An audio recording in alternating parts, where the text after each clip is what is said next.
Hi, I'm Sandra. I'm the copywriter and one of the marketing managers here at Caffeinate Digital. Today we're ranking different copywriting tools that I find I use every single day in the office.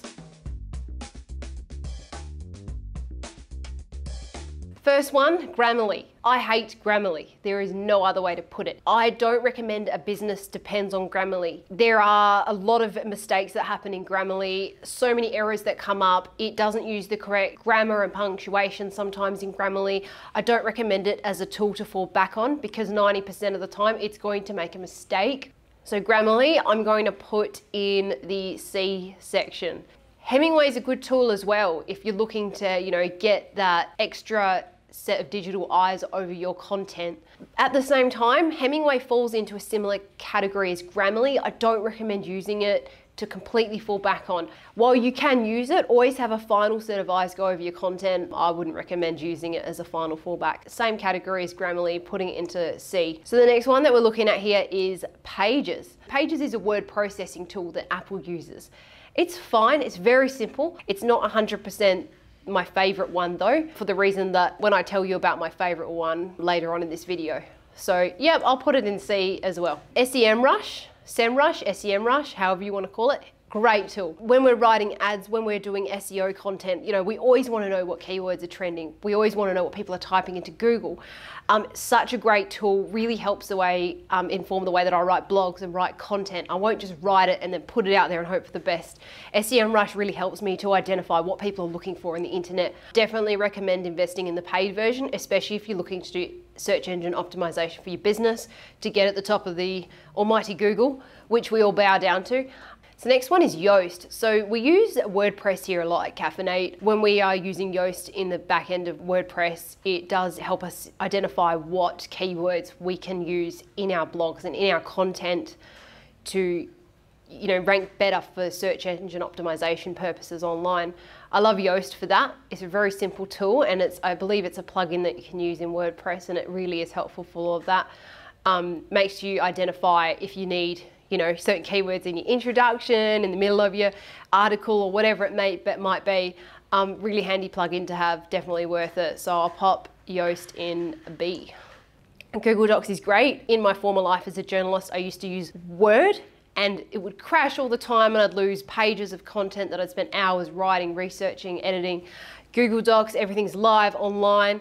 Multiple people can edit it at once. Really easy way to share documents with clients. Really easy way to kind of add comments in there and provide that document to your designer or your developer or whoever it might be.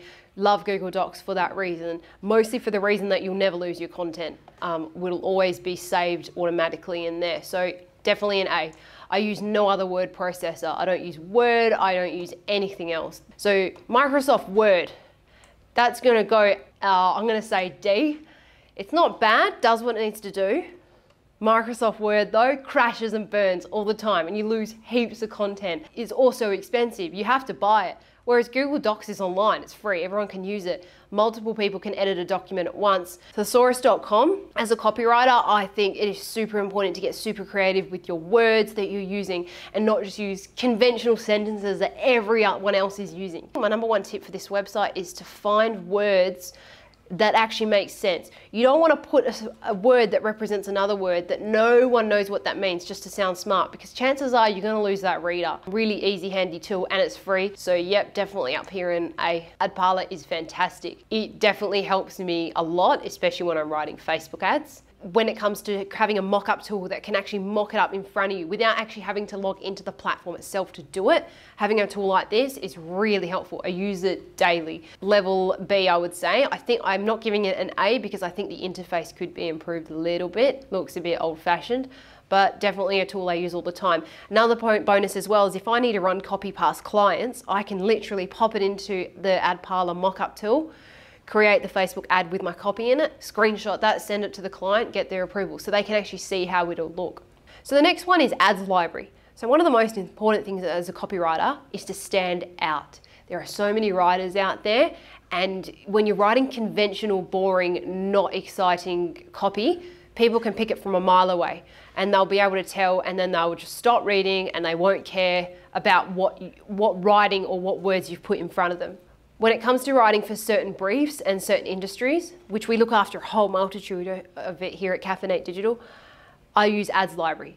Ads Library lets you go in, put a competitor's Facebook page in there, and then you can actually see the ads that that competitor is running. So for example, we were doing marketing for an oil and gas company and we want to target a certain sector of their audience for whatever it might be. We can actually go in and put in their competitors, see what ads they're running, see what copy they're putting with their ads, and then that can give us some ideas, because ideally at the end of the day, while we are looking at competitors, our job is to make our content that we write way better than theirs so that we get that conversion, whatever that conversion may be. So Ads Library is really good. Answerthepublic.com, really good website. I think it's a very valuable tool to businesses who are looking for what questions people are asking in relation to their industry. If I was a hairdresser, I would want to write some blogs on my website to boost my SEO. But if I'm writing blogs that answer certain questions, how do I know what people are asking? Answer the Public's a really good tool to find out what questions people are asking about a certain topic. SEMRush is also really good for this as well. My only downside to Answer the Public is you only get 2 free questions a day that you can look at. So if you are on a budget and you're looking for a cost-effective option, you probably might not want to use Answer the Public. While you do still get those free options every day, if you need it for more than that, it's not an ideal choice. So I'll pop it into to B because it's a good tool, but again, need to pay for it if you want more questions answered. Last option is Dscript. So Dscript is a great transcription tool. When we do our videos, we always have captions with them because we want to cater to people of all abilities when they're watching video. When it comes to putting captions together that are really, really good, and you need to have your punctuation right. You need to have the words matching exactly what the person is saying. Even if they have an accent, or even if they're quite high pitched or energetic, as I'm doing with my hands right now, and in my voice, you need to have words that are accurate and correct. Dscript's a good tool to do that, to get those captions from those videos, but it's not really easy to use. That said, Dscript's not a bad tool, it's just a bit tricky to use sometimes, and we do find that sometimes when someone does have an accent or a slightly different voice that might not be quite as clear, it can sometimes muddle up those words, and so for that reason I've popped it into level C here. So that's it. Thanks for watching, guys. Any questions, flick us a message, but yeah, we'll see you soon, and bye for now.